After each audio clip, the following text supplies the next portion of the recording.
This is a chart of Volodymyr Zelensky. People have been asking me to do a case study for him, so I'm doing that. Of course, he's the president of Ukraine. He was elected 2019, early 2019, with a very large majority, 73% of the vote there in Ukraine over Poroshenko, very popular president of Ukraine. And of course, his country has been invaded by Russia. We're going to do a case study here. Let me bring up the two-chart view here because we're going to be looking at his dashas as well. He's in the Venus dasha, he's in the Moon dasha, Moon, Jupiter, Venus right now. And we're going to be looking at that and what's ahead for him. And especially since we just had the lunar nodes shift, as you may have seen, I've already put together this free web class on the lunar nodes and their movement into Aries and Libra. Rahu in Aries, Ketu in Libra. This is a free web class where you'll see what that means for you over the next year and a half for your sign. Also, in general, this axis, this is actually the manual here, but you'll also see how it is generally indicated with Rahu in Aries, Ketu in Libra. I have some amazing case studies as well where you can see actually events from the last time Rahu went through Aries and Ketu went through Libra. For example, the expansion of NATO in 2004, March 2004. In May of 2004, the largest expansion of the EU. These are both important issues right now, even in this Ukraine-Russia conflict with all of the issues revolving around NATO and the EU. But we also had the Ukrainian Orange Revolution at that same time in in November 2004, where Yanukovych and Yushchenko were had an election, and there was poisoning and just all kinds of stuff that happened back then. That's what's called the Orange Revolution. So again, very interesting time right now. We can even see it mirrored in these global politics. The last time that Rahu went through Aries and Ketu went through Libra, and I talk about that on this web class. And then, of course, like I said, there's Rahu in Aries, Ketu in Libra for all 12 signs, including yours. And I go over this.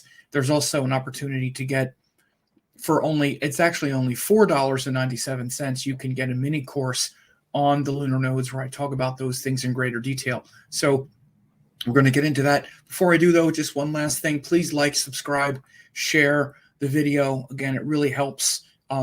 If you appreciate these free videos that I do, these case studies, please do that. And again, if you are watching on YouTube, ring the bell to get updated when I release new videos. And again, leave a comment, leave a favorable comment if you like this. Also on other platforms like, Facebook and Twitter, or wherever you watch videos, please share it and spread the news. Let people know that you're into this kind of cool stuff. So let's jump into the chart of Zelensky. I have case study here, again, that I think you're going to really like. One of the things that I've brought up, I do have some chart notes here also. As you can see, these chart notes they actually show, trying to get this so that it gets a little weird there with the screen. Anyway, I'll just go through it quickly. But these chart notes actually show, first of all, his source notes. This birth time of 2 p.m. is from his own words in a video where he registered as a candidate for the presidency. It was in a YouTube video. The YouTube video has since been taken down, but he said he was born January 25th, 1978 at 2 p.m. So this is a very solid birth time. And let me just, for now, before I go back, let me make the big chart so we can see it better. Yeah. So this this is a really solid birth time. So that's good. Many times, like, for example, people have asked me to do the chart of Vladimir Putin. I don't, to see his karmas now or whatever. It's not a good birth time for him. So this is one of the reasons why I haven't with Putin, because I don't trust the birth time. But this is a good birth time. even in his own words on a YouTube video. And so there's also, we have a couple other things here that we can look at. He was elected president on March 31st of 2019. Well, that was the first round, and then April 21st was the final election date in 2019. And that was Moon, right at the beginning of his Moon dasha. And then very quickly he went into Moon Mars. And then this war began in Moon Jupiter Venus. So we're working with a good chart here. And I'm going back and forth here a little bit because I want to have the two charts here so that we can get a good case study. I'm going to get rid of these chart notes, but I wanted to show you those dates to let you know here that we have good data. And so again, this is very powerful case study here where we have, we can even see his, let me just pull up the dates here where we could see that election was on Moon. It was, I'll make it look bigger like that. It was Moon and then right about Moon Mars. So if you remember, it was April 2019, right, was when it finally culminated. That was in the Moon dasha, right? He was still in Moon. So you could see how powerful the Moon is. And for him, you could see this. He's a Taurus ascendant. The Moon is in its own sign, in a Astrological nakshatra. So the Moon is the third house ruler. But what else does the Moon rule? Let's take a look. By the way, we're both kind of seeing this at the same time. Ooh, here's the big one. My students are probably going, up. There it is. There it is. This is the big thing, why the Moon is so powerful. Look at that. Venus and Sun in Shravana nakshatra. Boom. So this is really big because the Moon is the ruler of Venus and the Sun as well in the 9th house. So this is why the Moon dasha is so powerful in the Rashi chart. It's ruling Venus, the ruling planet. It's also ruling the Sun, the 4th house ruler. That shows often a change of residence. You probably had to move into the presidential palace or what have you. That's an interesting thing I've observed with politicians. And a change of residence often means losing an election because you move out of the White House or the State House. And you can see that here. Moon rules the 4th Lord in the 9th, which is a Raja Yoga, and it rules Venus in the 9th, another Raja Yoga here. It also rules itself, and the Moon is joined Mars here. Moon-Mars conjunction is called a Chandra Mangala Yoga. It's an overlooked but very important yoga, particularly for leaders, politicians. And I know right away you're thinking, oh, Mars is debilitated. Oh, I thought that's bad. One of the most powerful Nichabanga effects or things that modify the debilitation is here. One is the planet's retrograde. 2, it's joined its ruler. Very powerful modifications of the debilitation, particularly the joining the ruler, really helps to transfer the power of the planet to whatever house it's in because it's with the house ruler.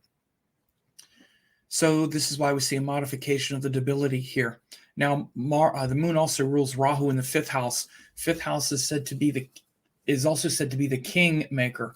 I say that because Rahu is in Hasta. So look at how much the Moon is ruling. It's ruling itself because it's in Cancer, right? It's ruling Mars. Mars is the 7th and 12th house ruler. The Moon is also ruling Venus and the Sun in the 9th. Very 9th house inspiring figure. And it's ruling Rahu in the 5th, which also has to do with kingship and being a great leader. So the Moon is really powerful here, right? And so we can see that his Moon dasha really catapulted him to fame, recognition, and made him a very inspiring leader. And it's what happened, though. Again, he's been dealing with the, regular politicians, problems. And I'm not an expert in all of the Ukraine geopolitics, but I do know that in Moon Mars, it was in 2019 when he got into that trouble with Trump, and when Trump was extorting him. By the way, Trump's first impeachment, it was legitimate. And if you weren't paying attention or you think this is Trump derangement syndrome, grow up, okay?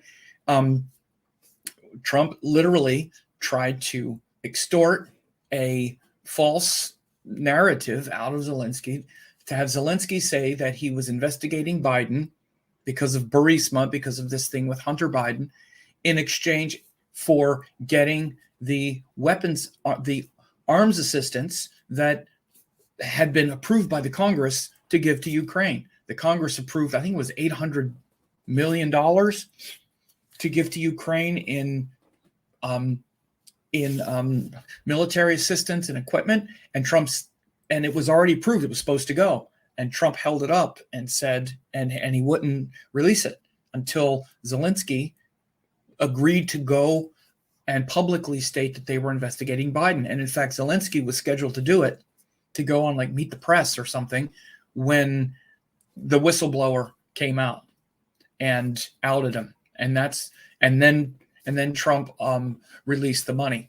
All of this was his first impeachment. If you go back and look at what happened in Trump's first impeachment around all of this, it's so completely obvious. It was the guy Sonderland, Vindman. Go back and look. It was obvious what was happening at the time, very clear. And so I'm just mentioning this because this was Zelensky's when he first took office. Again, this is an astrology case study. If you want to disagree, you're free to disagree or make comments about all this. But if you just want to call me names, I'm going to delete your comments. So again, I'm well researched in this. I know what was happening. So I'm saying this because during Moon Mars, that's when all that stuff was going on. Moon Mars. Trump was impeached.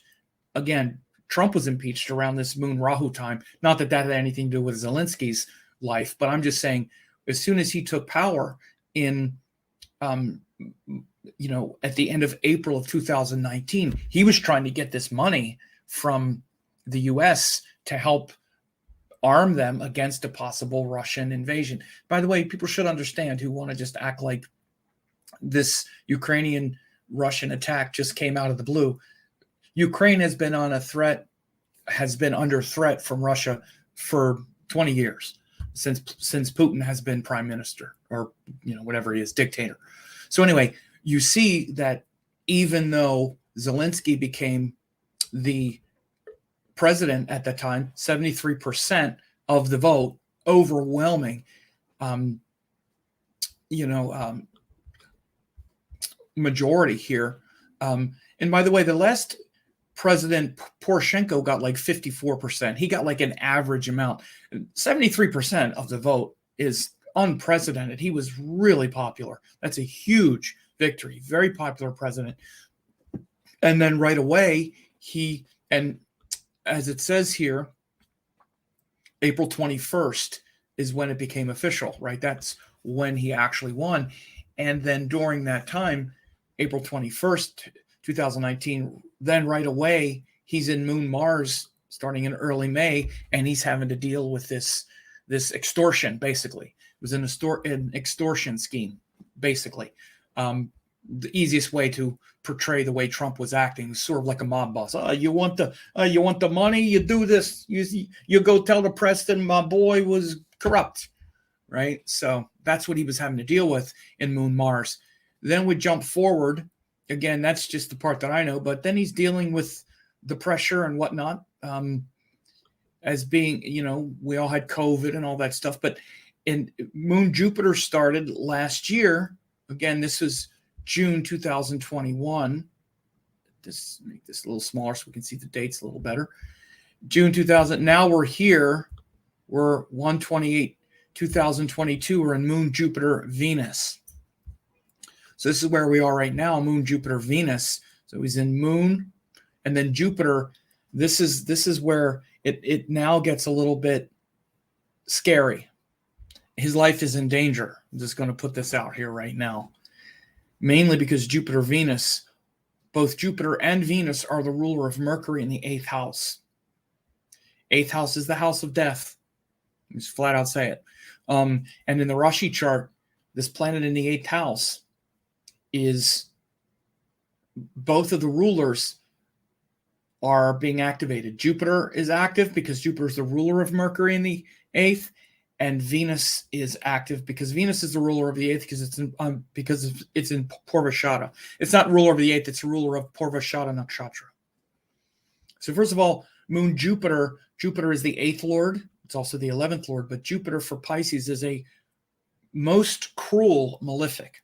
Again, very important rule in Parashara that says anytime the eighth lord also rules one of the Kama houses, 3, 7, and 11, it becomes the most difficult malefic. This is why for Taurus, Jupiter is the most difficult functional malefic. Functional malefic doesn't mean natural, it means functional based on rulerships. Jupiter rules the 8th house and the 11th house. So Jupiter is not only ruling Mercury in the 8th, it's also ruling Ketu. And Jupiter's retrograde in the 2nd. Now it's also in an exchange with Jupiter, but again, you have to look at 3 levels down. It's Moon, Jupiter, Venus, and Venus is the other ruler of Mercury. So between now and like the middle of April, very dangerous situation because both rulers of this Mercury in the 8th are active. Now you could see even since the end of January 2022, again, this is when the war started, a month after that, right? So from January 28th, 2022 until April 19th, 2022, he's in Moon, Jupiter, Venus. And you can see what this time has been like, right? This Venus, again, Venus is his Lugna Lord. It's his Lugna Lord in the 9th. So this guy has been catapulted to this status as a global inspirational figure, an inspiring figure, okay? That's Jupiter as a Karaka of inspiring figures, Venus as him, because he's Taurus, and Venus is in the 9th house as well. So again, you can see all of these things pushing him up. I haven't even looked into D10 yet, which I'm going to do in a second. I glanced at it before we started, and I know he's got this Jupiter in the 10th and the D10 and Venus. So there's a powerful Raj Yoga here. Venus is the ruler in the D10 as well. So again, there's a lot. It's obviously being shown also in the D10, and we'll get to that in a second. But I want to alert to the danger, especially at this point. The danger, and especially he's also very dangerous as a communicator now, Mercury, because Mercury is the speaker, and his powers of persuasion to literally communicate powerfully, and he keeps coming out, and he's not backing down at all, and he's coming out as a powerful, transformative figure through the power of his speech, the power and courage, and even, I wouldn't say it's not like humor, but his it's not levity, but it's like you see he's not cowering in fear. He's being very like kind of matter of fact and straight and cool-headed and very literate and very well spoken about all of this. He's like a spokesperson. He's in fact become more of a transcendent spokesperson for democracy all over the world. He's becoming that kind of a figure for democracies pushing back against autocracies all around the world. He's becoming a resonant voice in the United States and in all free, supposedly free democracies. We see him in comparison to what we got, compared to the bloated old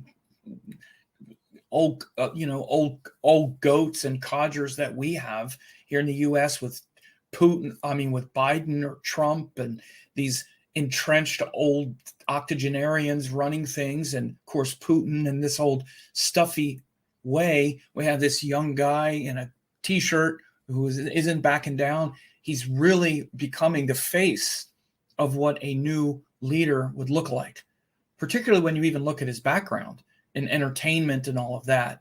It was very easy to take this man lightly. Vladimir Putin certainly has, at every turn, calling him a little girl and all this stuff. I've seen all the stuff that has been said because he was on TV. He was on Dancing with the Stars. He was on TV and whatnot. By the way, so was Trump. All of these people are, understand TV. But it would have been easy to underestimate him. But instead, he's become a powerful spokesman for the common man, the common people. And this Mercury in the eighth, again, eighth house is transformational actions, transformative figures. Mercury, of course, is through the power of speech. By the way, he's young, he's attractive, he's got boyish good looks, or whatever you might say. That's Mercury, this sort of attractiveness. Again, Moon, Jupiter, Venus, three gentle planets. He's really, seeing, showing this in action, right? But again, you want to understand this is dangerous because both rulers of Mercury in the eighth are being ruled by these subdasha planets, Jupiter and Venus. Jupiter rules Sagittarius, the eighth house, and Venus rules the nakshatra Purvashada. Now, again, there's an exchange between Jupiter and Mercury, which usually holds the karmas together better. But again, this is also just a lot of transformational energy. Second, fifth, eighth, and 11th houses are all kind of mixed together here. So again, that also, and they're mixed together and they're brought together because their rulers are exchanging. So all these dual signs are exchanging. It makes him a very transformative figure in general. Very comfortable with communication and transformation, as the second, fifth, eighth, and 11th house rulers are exchanging from the second and eighth houses. So this whole sort of axis of communication, stability, values, and those things transforming are really big in his life.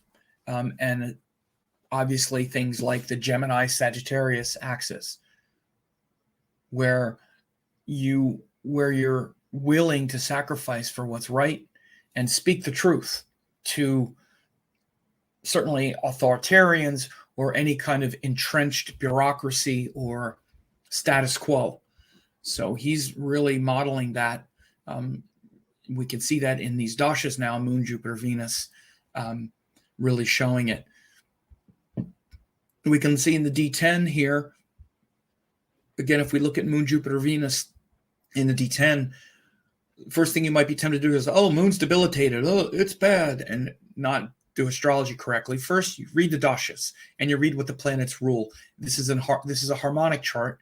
It's not a psychology chart, okay? It's his career, okay, and his stature, okay? So the Moon is very important in the D10 for him because it's his 10th lord. It rules the 10th house. This is why you can see that it'll be powerful for his career, because it rules the career in the chart of the career. Boom. Not only that, it rules this Raja Yoga here with Mercury. Mercury is the 9th lord and the 10th. And also Jupiter is exalted. So this is a massively strong 10th house in his D10. Not surprising he's got a strong D10. He's the president of the Ukraine. Very popular and had a very good career so far in his life, right? Not only that, the ruler of the chart, Venus, is also forming a massive Raja Yoga. It's the first lord in the first lord in the fourth, which again also brings about, it has to do with being anchored in the heart, but also the homeland, the motherland. Fourth house in the chart of a politician would be their home, but also their home territory. And this would be like literally, because he's president, this would be kind of like the motherland, Ukraine itself, and how much he's willing to hang in there and be determined and strong. And by the way, it's also Vargotama. You see it's in the same sign here in the D10 as it is in the Rashi chart, in the birth chart here. So Venus becomes really popular, becomes really powerful. And again, even here at this tertiary level, Venus is always important to him because it's his ruling planet. So any Venus subdasha or tertiary level is going to be very transformative for him because it's his ruling planet. So this is why you're seeing since the end of January, he has become a very strong figurehead. So, again, I kind of did a bit of a shortcut on just doing a general chart reading and I just jumped into what we're seeing now with with the circumstances in the world. But again, he's got this Taurus ascendant. Taurus is ruled by Venus, makes the person usually, attractive, friendly, wanting to enjoy life, enjoy people around them, wanting to make things stable, strong. Taurus is that feminine, earthy quality of Venus. Again, it's an earth sign. He's, again, when he was born, Venus and the sun are joined, which they all often are, but they're in the sign of Capricorn. This is the ninth house. Ninth house is the house of our highest teachings, our highest wisdom, life's experience that inspires us and inspires us to want to do something good. And for him, it's also joined the sun. The sun is the fourth house ruler, and wherever the sun is, it's going to really empower things. His Venus is very combust. I just talked about this recently. It's combust within 1 degree, so it's really getting burnt and purified through the rays of the sun. It means astronomically, this Venus was on the opposite side of the sun, so this Venus energy is passing through the sun. So the sun really empowers it. I've always said this about planets that are really combust. Their energies pass through the sun, and the sun really purifies and amplifies them. So as much as he likes to enjoy life and feels like he wants to empower others through all those Venus principles, the sun is also purifying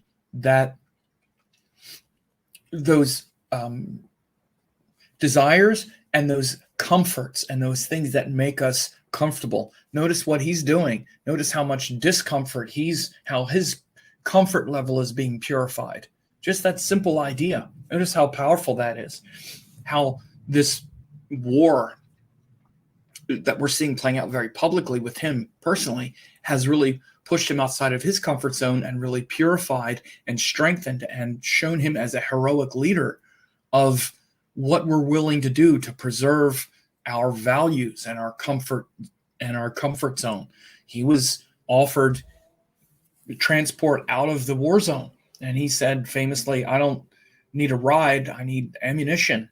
Basically, like, I don't need to be comfortable now. I need to, take care of my people and get assistance. So again, this is a definition of purification of Venus, beyond just comfort to true values that you might even be willing to die for. Again, you can see this whole issue of values and security and insecurity, values and vulnerability. That's very much the second and eighth house axis.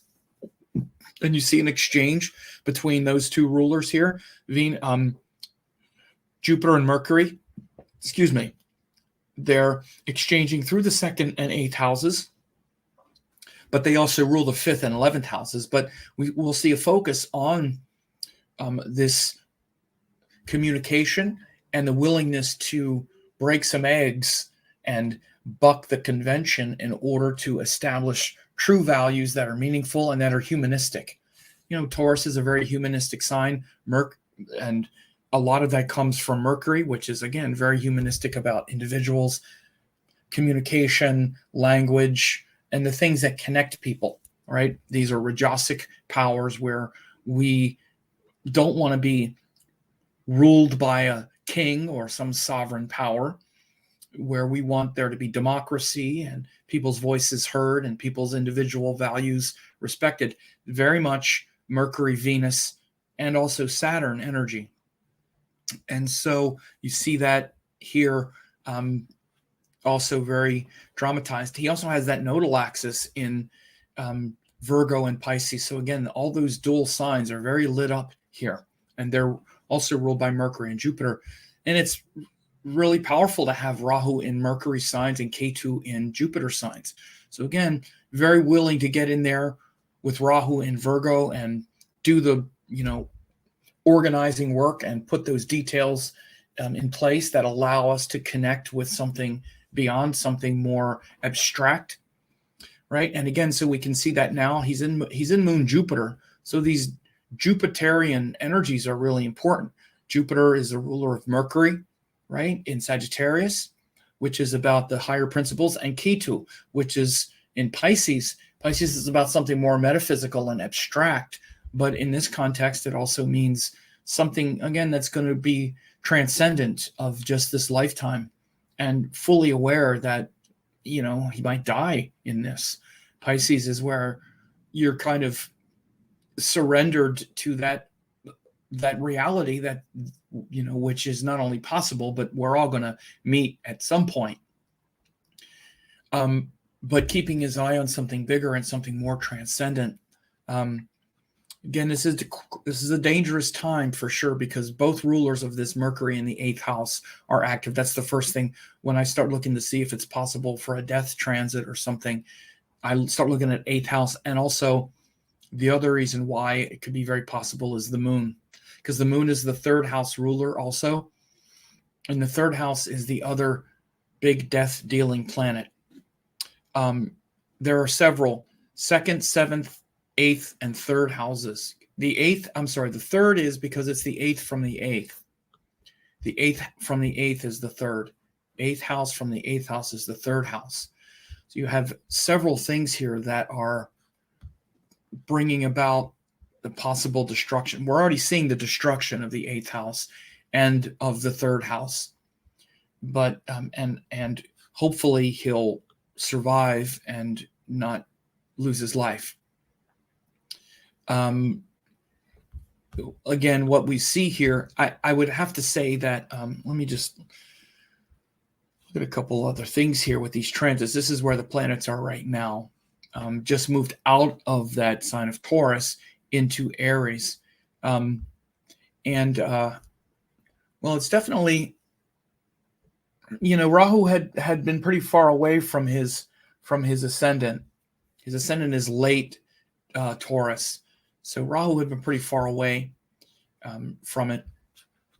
Actually, let me finish the chart evaluation first. We do have this moon Mars in the 3rd house. Again, Mars is retrograde, but Mars is debilitated, but it's also retrograde. So again, the debilitation, it becomes greatly modified by retrograde because we're not as willing to act on it. Mars debilitated, and we can be very impulsive about what frustrates us and act on it impulsively. So the reason the retrograde modifies the debilitation is because retrograde makes us hesitate. So hesitating on that thing that's weak can actually be a great support.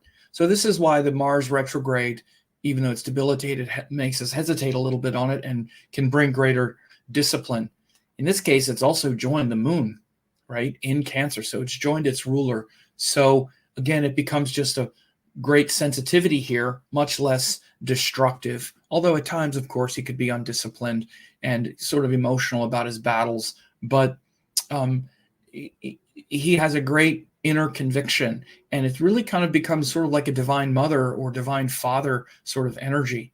This moon is also very bright. It is waning, but it's the first Tithi, or second Tithi rather. Yeah, it just went to the second Tithi here, but it's very bright here. It's a very bright moon in Cancer. Again, he's not a woman, so he's not a divine mother, but it's that same spirit of wanting to create a home and support a home and courageously defend it, courageously defend the home. That could be a kind of, phrase for Mars moon, right? And he's also got another retrograde, Saturn's retrograde, but it's he's got 3 retrograde planets. All 3 of these outer planets are retrograde. But Saturn here is in the 4th house. It's the 9th house ruler in the 4th. And it's also exchanging with the sun. So again, this is a very powerful Sun-Saturn connection. Saturn is the 9th lord, most auspicious planet for the Taurus person. It's the Yoga Karaka, and it's in the 4th. Again, this is also really why you see that incredibly tenacious defense of the homeland, right? Saturn is the planet of tenacity, perseverance, and it's in the 4th house of the home, and it's a Raja Yoga planet, rules the 9th and 10th houses for Taurus, right? Which is extremely driven, dedicated, and determined to not give up on the homeland. So they're going to have to kill him before he leaves. And if they do, he will be a martyr. And it's just not at all what Putin had in mind. Here's what happened. He greatly underestimated Zelensky, for sure. He thought, oh, once we start rolling in and bombing, he'll want to get the hell out of town and they'll lay down. And he had no idea. He was about to run into a tiger. He should have had someone look at the chart. If he did, he would have said, don't mess with this guy. This guy has got a heart of a lion. He might be, good looking, and he was on Dancing with the Stars and whatnot, but he's got the heart of a lion. He's literally Saturn and Leo. His exchange with Saturn's sun, man, this is no joke. And his ruling planet is joined. Man, that is a badass right here. He got it. I mean, this is really very solid. I mean, every planet that would be forming a Raja Yoga, this is massive Raja Yoga in the 9th house. Just Venus Sun in Capricorn for Taurus is like just utter conviction. And then Saturn and Leo backing it up. This exchange now between Saturn and the Sun. Wow. I mean, that's just like 9th Lord in the 4th Lord in the 9th. Again, this is the exchange. 9th Lord in the 4th, 4th Lord in the 9th. They're retrograde. Again, so they're also really big and bright. Jupiter, Mars, Saturn lined up like this. Again, you have to understand when planets are retrograde, they're also deeply introspective forces. They can lead to some confusion here and there, like with him, maybe, his business and acting careers and whatnot. I didn't read much of his biography, but what I did read is that he was always interested in public service. He had gone to school and learned some law as well. So he was always, interested in this, but then he got into entertainment and whatnot. But again, so this shows that kind of maybe misdirected communication, how to best use his power or access his power. But underneath it all, this guy is he's a tiger or lion or whatever you want to call it. Tough guy who is not going to back down. And this D10 also really shows it. Moon, Jupiter, Venus. Again, Moon is ruling Jupiter in the 10th. And Venus is also really powerful up here. Venus is also ruling Mars in the 8th in the D10. So this is also why you see all these changes in the career and this danger. I think between now and April 19th, again, this is Moon, Jupiter, Sun. The Sun is the 4th Lord. The Sun is ruling Saturn. Again, that's the next cycle. I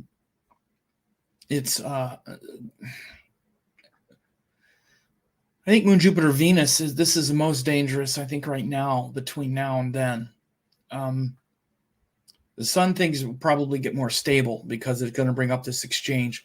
Right now, Moon, Jupiter, Venus, again, the biggest thing I don't like is these two planets ruling Mercury in the 8th. And both of them ruling.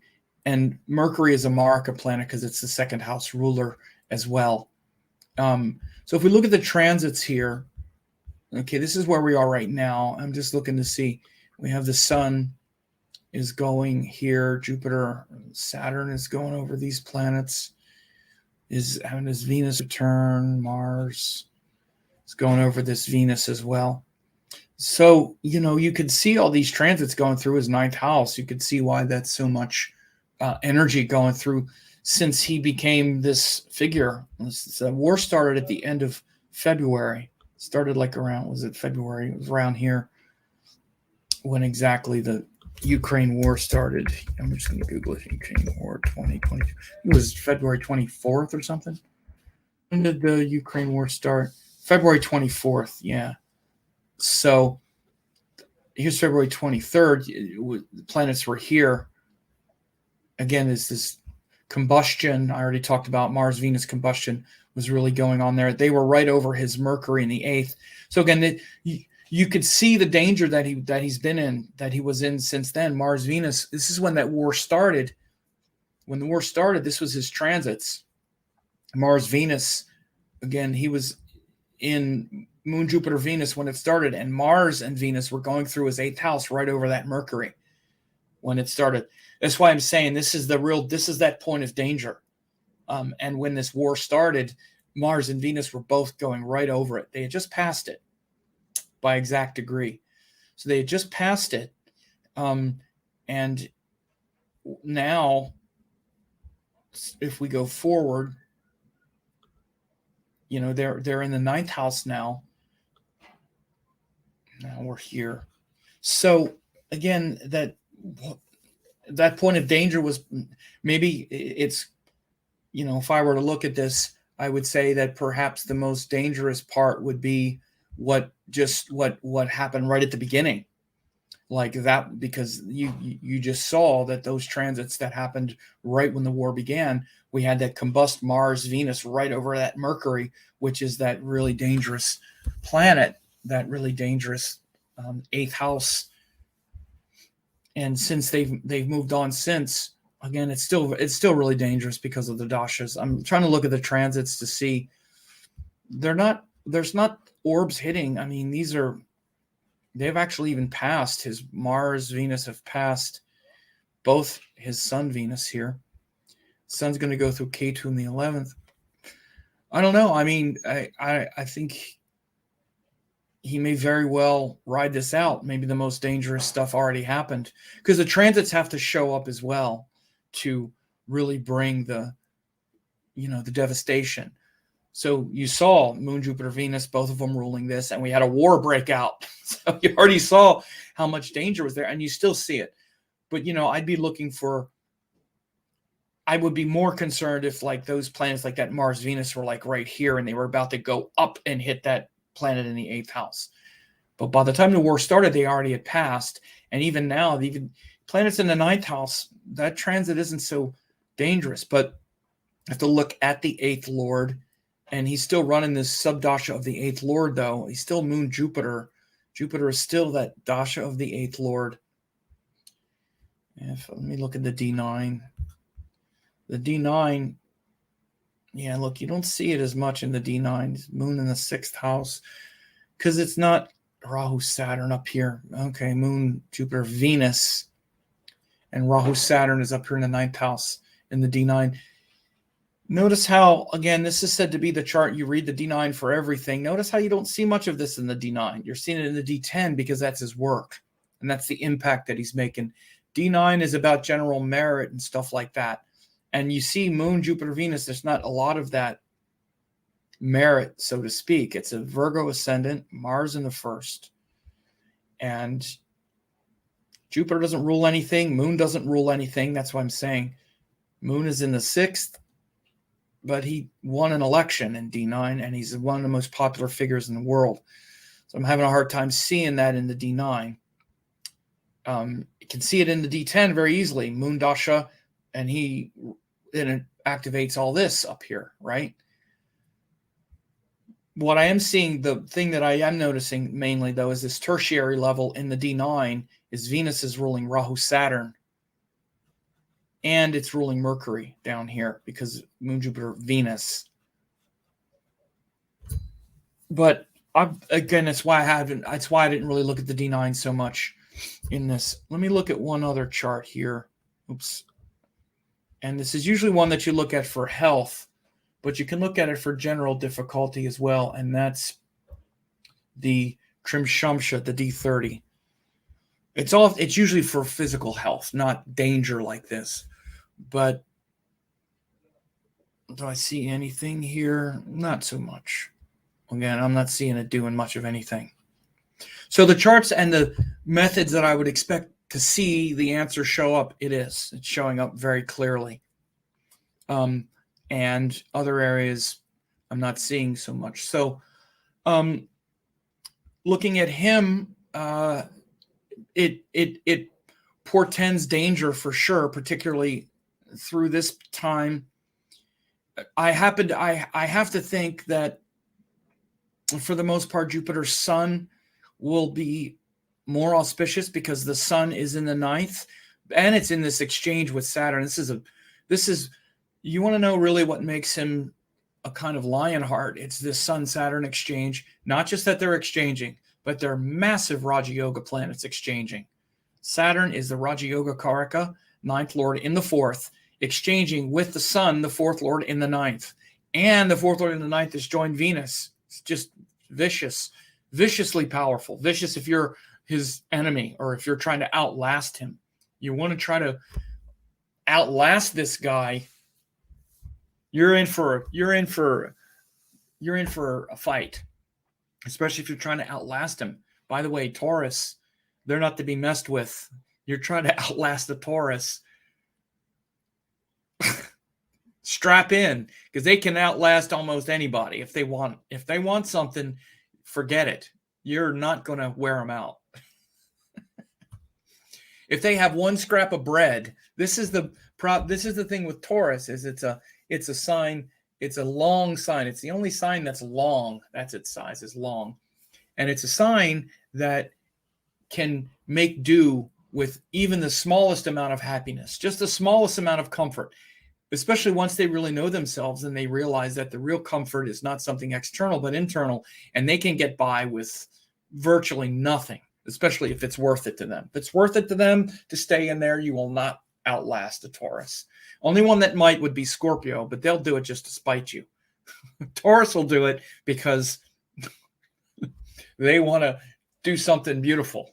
And he's got his mind on it, like, I'm not giving up the homeland. By the way, Leo is another one that'll outlast you. So he's formidable. So fascinating case study. This guy's come out of nowhere. And again, one thing I'll also mention just in general is, he was elected, if we go back, and see, while COVID was going on and all that stuff in 2020, and whatnot, he was having Rahu go through his first house, right? So Rahu entered his first house at the end of 2020. That's when Rahu entered his first house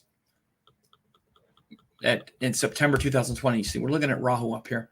So, Rahu was went in his first house at the end of 2020.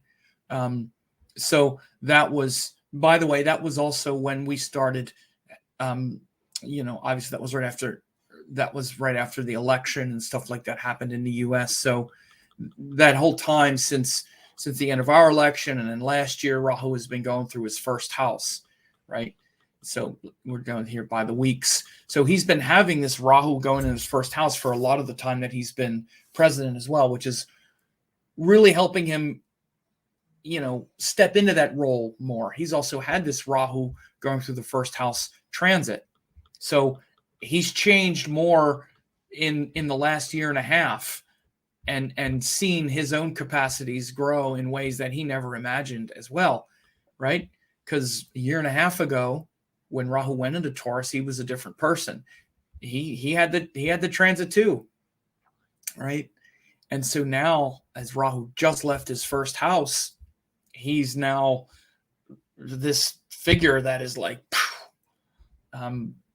inspiring the world, kind of like the voice of democracy, of young democratic, people against authoritarianism, right? And it makes us question all of these structures, of course, Russia, but also making us question NATO and EU and all other kinds of things. Again, not that he's one person who's going to change all of that, but he's a very transformative figure, bringing up all of these things. So fascinating guy, and let's hope this war ends. We don't want him to die. We don't want anyone to die. We don't want the Russian soldiers to die. We don't want Putin to die. I don't want anybody to die. I want, like everyone, we want love and freedom, and everyone wants to be free and self-determinative, and no one wants to live under the throes of a dictator. So a few things before we end. Again, if you like things like this, please like and subscribe, share the video on your social media, like it, make a comment if you enjoyed this, if you learned something. And again, subscribe to the channel if you haven't. You can ring the bell to be notified if it's on YouTube. Also on other platforms like Facebook and Twitter, share as well. And also, as you've seen below the screen, there's a very powerful free class, and you can go there, and you can go to the link that I'll drop in the video there. actually, it's Nodal Axis 2022 to get this free class. And again, you can see how this nodal shift will affect you with this Rahu in Aries, Ketu in Libra. For your sign, I go through this great case study where you learn about the nature of the lunar nodes, the eclipse points. That's what the nodes are when we have eclipses. You know, one of the earliest things that all the ancient people did was study eclipses. This was the common cosmology around the earth, was they studied eclipses, equinoxes, solstices, and eclipses. So this is ancient. You want to know about Aries, Libra. You want to know about this timeline, the last time that the nodes went through here, and you want to know how it's going to affect you. So all of that. And again, I hope you enjoyed this case study. And I enjoyed doing it for you. He's a fascinating figure, and may we all grow together in peace and joy. And we'll talk to you soon.